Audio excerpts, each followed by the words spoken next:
Hey guys, Kamikaze here with another Lightseekers video. Today I'm going to do something I haven't seen people really do yet on YouTube, which is do an overview of the Kindred decks.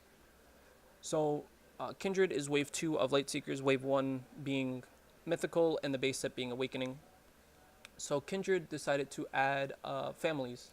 So little TLDR, there's 10 new families in total in Lightseekers Kindred. Most of the starter decks revolve around two.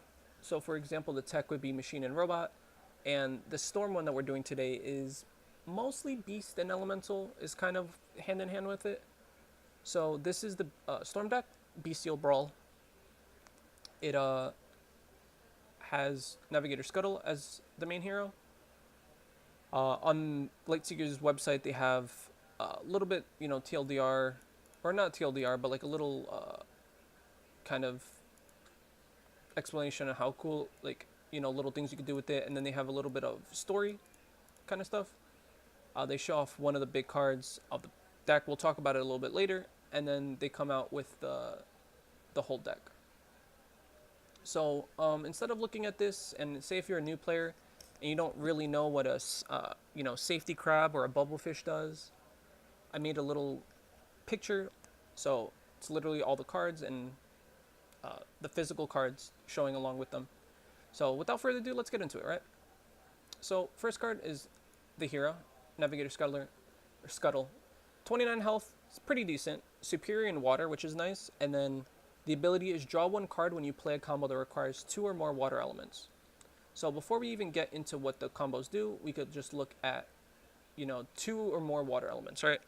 So the 2 cost has, one of the 3 cost has, another 3 cost, and that's it. So there's 3 out of the 5. It's not that bad. It's really good. You already get a card for, you already draw a card for playing a combo, but say, for example, you play a Murky Waters, you get 2 cards instead of 1, which is really good. So let's get into the combos, right? Murky Waters, really basic 7 damage, increased by 5 if the recipient has more than 20 health. This is an Awakening combo. A lot of old players have seen it. New players, this is really good because it forces, it's just a damage card, right? And it's cool too that the double, the 2 cost combo is your superior. So as a new player, you're more inclined to keep your water cards because you're superior and you're able to play multiple waters on one turn. So, instead of playing multiple waters, now you could play Murky Waters because you have so many water cards in your hand. Stormwall is, I love that this starter deck has a combo that is one of each of the elements. So it forces new players to maybe want to keep one of each element just in case if they get a Stormwall and they could get this big combo off. Really cool. You can't be attacked on the first, third, and fourth corner. The second corner is the Eye of the Storm, so they're able to attack you in there. Really, really cool. Cold Snap is another really nice card that they added for new players, where it's just basic 5 damage, but then you're able to remove 3 buffs on the recipient. So as a new player, you're able to make a conscious decision of, should I just deal the 5 damage and remove this guy's 1 buff, or should I wait a little bit longer to remove the rest of this guy's field, if he does decide to buff heavy. Nimbus Crash, really straightforward combo. Does nothing on the first corner, and then 7 damage, 7 healing on the next, so 14-point swing, really, really huge. And then Rolling Thunder is the big 4-cost combo that just does nothing first corner, and then second corner does 8 and then 9 damage on the third corner. So it gets real crazy if your opponent decides not to remove that buff. Onto the lightning cards. Double Spark Wisp, pretty straightforward Awakening damage card. Same thing with Living Cloud, 4 damage. If your opponent has no buffs on the field, it increases to 6 damage total. So it's pretty okay. Kindred gets, these are now 3 Kindred Lightning cards. First one is Vortex Charger, deal rotation damage, and then you may move a combo from your hand to your deck. So it only does damage on the last corner, because the first 3 corners are X's, so X's mean nothing. And then fourth corner does 3 damage, and then you move a combo card. So for new players, it's really cool because it's a ticking time bomb for both the person playing it and the person playing against. The person playing against is forced to either remove this buff or let it go off. They take 3 damage, and then their opponent gets a huge combo in their hand. They don't know what the combo is. They just move a combo, and maybe in a couple turns they're going to get hit by, I don't know, a Murky Waters or a Rolling Thunder. And also for, I like the idea that these starter decks introduced Kindred cards for veteran players to have a idea of deck building, right? Maybe if you're playing a really buff heavy deck or a combo heavy deck, you want 3 Vortex Chargers to constantly, pull combos out of your deck just to blow them off real quick. Thunderbrewer, 3 damage. Deal 3 damage to your target if you play a combo while this is in the top card of your discard pile. So, a little tricky to get this one off, but if you look at your combos that come with the starter deck, you see Stormwall, Nimbus Crash, and Rolling Thunder are all combo buffs. So usually how Thunderbrewer would work is if this is the top card in your discard and you play, let's say, a Murky Waters. So Murky Waters will deal 7 damage, and then the Thunderbrewer will do 3 damage of its own. So it's a total of 10 damage. But then afterwards, Murky Waters will be on top, so you can't activate Thunderbrewer's effect again. But if you play, say, a Stormwall, Stormwall will go off, deal the 4 damage, Thunderbrewer will deal the 3 damage, and Thunderbrewer will still stay on top because Stormwall is a buff and it will stay on the field. So it gives newer players an ability to try to get that combo off of playing a combo buff when Thunderbrewer is on top. Sorry, these names get mixed up. So Thunderbrewer, try to keep Thunderbrewer on top and play a combo buff, and then try to play maybe another combo alongside. And then the final card is Supercharged Twister. So 3 damage. If your last discarded card is a combo, you may rotate one of your buffs 1 step forward. I like that it says your buffs, so it's not limited only to action buffs. So you can use it also for your combo buffs. So it's really, really nice. Maybe you played a Cold Snap or something, and now your Cold Snap's on top. Then you can play a Supercharged Twister, probably move, I don't know, maybe like your Swooping Corvid. This is for more experienced players. Swooping Corvid, you move it now to almost to its final corner. So then that way, on your next turn, you're able to play a combo basically for free. Really, really cool. And the thing I forgot to mention before talking about the cards is this starter deck is made from cards from Awakening, Mythical, and Kindred, and there are no exclusive cards in this deck, like the old starter decks were. So for the Awakening starter decks, there were exclusive cards that you could only get in the starter deck. So if you want to say like a playset, 3 copies of, you would have to either buy 3 copies of the starter deck or have to go start trading with people or buying separate cards. PlayFusion decided that probably wasn't the best idea for new players, so we're just literally going to make a deck that you can make literally from opening packs. So you can just find this deck list online and you can actively open up packs and try to build this deck. So I love that idea. Alright, now let's move on to the water. So water, pretty straightforward. Bubblefish just reduces damage received. I like that they put, I think most of the starter decks have 2 damage, reduced damage cards, so it's really, really nice. Impress Sludgefin, 3 damage, heal yourself for 5 if your last discarded card is a combo. It's straightforward. I think it's a card that's really cool for new players, not really that useful for like experienced players. Broken Damage is a rare card, which was from Awakening. Really cool that they gave us 2 copies of this. Again, these are one of the cards that are really, really cool for new players. When you play it, at the start of your turn, you deal damage to your target, and it only rotates if your opponent has buffs in play. So if you're the one playing this Storm deck and you see your opponent has buffs in play, you now have to make a decision of, should I remove his buffs to keep my Broken Dam in play, or should I just let it slide and let this rotate out? So I love that this gives player flexibility of if they want to be proactive and remove their opponent's buffs or not. And the same thing goes with the person playing against this deck. If they see that your opponent plays Broken Dam, they now have to play buffs to try to force this dam to keep rotating out. So I really, really love that PlayFusion decided to put this card in the starter deck so new players could experience it. Heroic Starfish, pretty straightforward, just 6-point swing. You deal 3 to them, you heal for 3. Water Turbine is a mythical buff. When you play a combo, you heal equal to its cost. So it seems a little weird, healing equal to its cost. So for example, if you have Water Turbine in play and you decide to play Murky Waters, you heal for 2 because it's the cost. It costs 2 cards to play, so that's how much you heal for. Now on to Raging Water. Raging Water is a new Kindred card. It's right here. Other heroes cannot draw more than one card per turn. So it's 3 corners, so they can only draw one card. And then when this buff expires, you draw a card. I like this idea of forcing your opponent to play really weird. And it's cool for new... It's a cool card for new players because Kindred, or Lightseekers in general, is just a really weird game when you first get into it because you only have 2 actions of either drawing, like playing a card and drawing, or drawing 2 cards.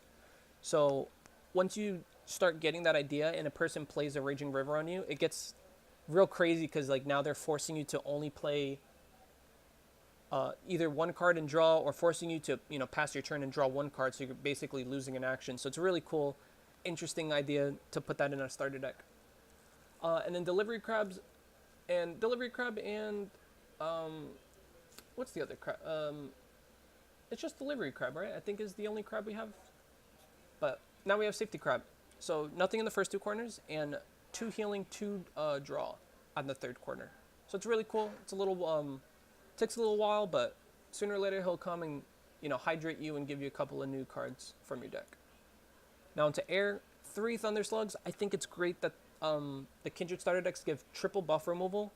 I think that's really useful because you need that for the new player experience.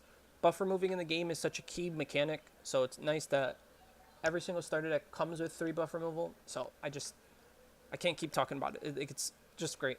Mario Bard's another rare card from Wave 1. I love that they gave new players Mario Bard. Turns off your opponent's cards, they become dormant. It's really, really cool. Wild Windrunner is one of the new cards from Kindred. It's elemental, but it's when you play beast cards, you deal damage and draw a card. But you see, for new players, the first 2 corners, it rotates like normal, and then the 3rd and 4th corner are clunky. And clunky means it will only rotate if the text starts applying. So if you play a beast card, like for example, a Heroic Starfish, you can see it has the beast icon. And if you forget what the beast icon looks like, on the text it shows what it is. So say if you play a Heroic Starfish, you deal 3 damage to your opponent, you heal for 3, and then Wild Windrunner, I'm sorry, this is a tongue twister, will activate. It'll rotate, deal 2 damage, and then you also draw a card.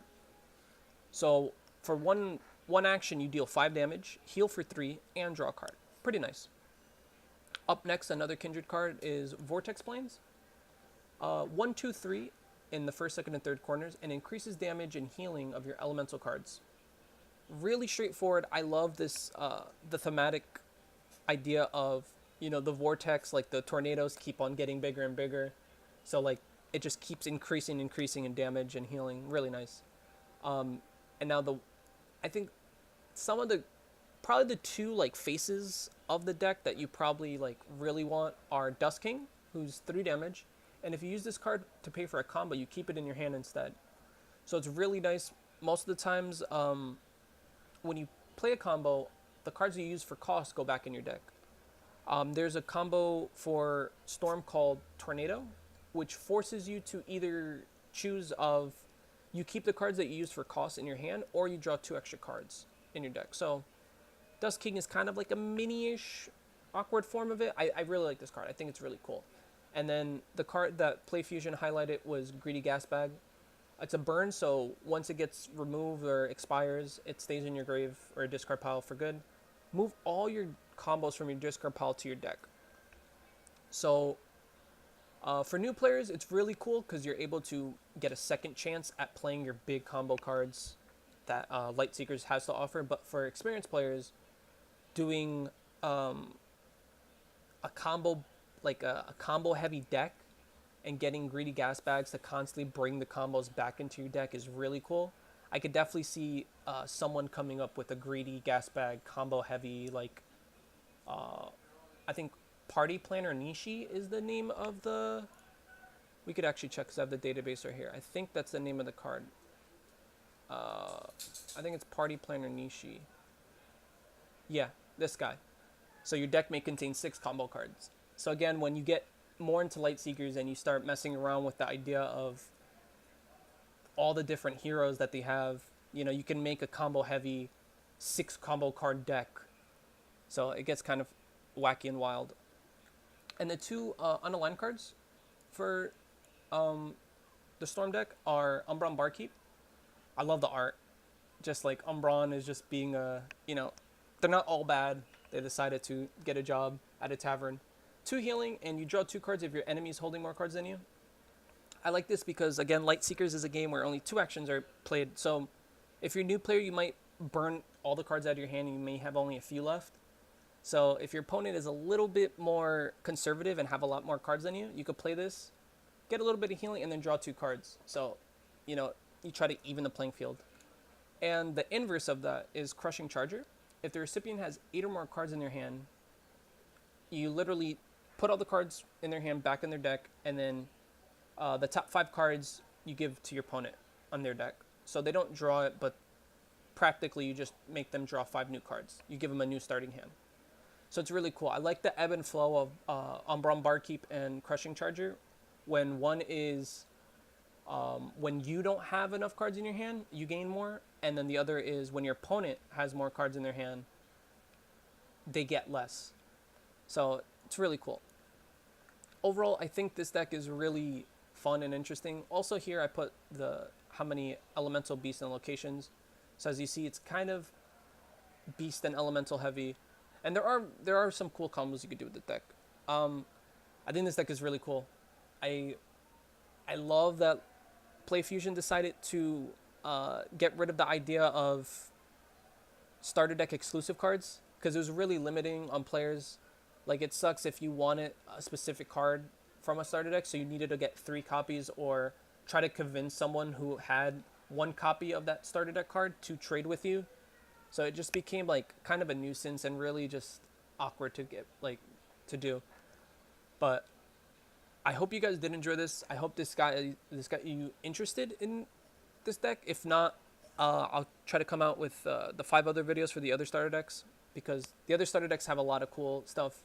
Again, this one is mostly elemental and beast. There are ones that have, like, for example, the tech one is robots and machines. So if you're more of a techie guy, or you want to see like what that is, especially for new players too, because for Lightseekers they also went back on like older expansions and gave them family icons. So now deck building increases like tenfold. Like, old cards that kind of didn't see play maybe are going to see play now because they have a family icon. But again, thanks for watching the video, guys, and I hope you enjoy this. If you want Lightseekers.cards to start, all your Lightseeker stuff, there's news and everything here weekly. And again, the Lightseekers digital app is out as well. So if you guys want to play, just go on the iOS, go on the Android store and download it. But without that doesn't make sense. But enjoy, guys. Thank you very much for watching. Take care.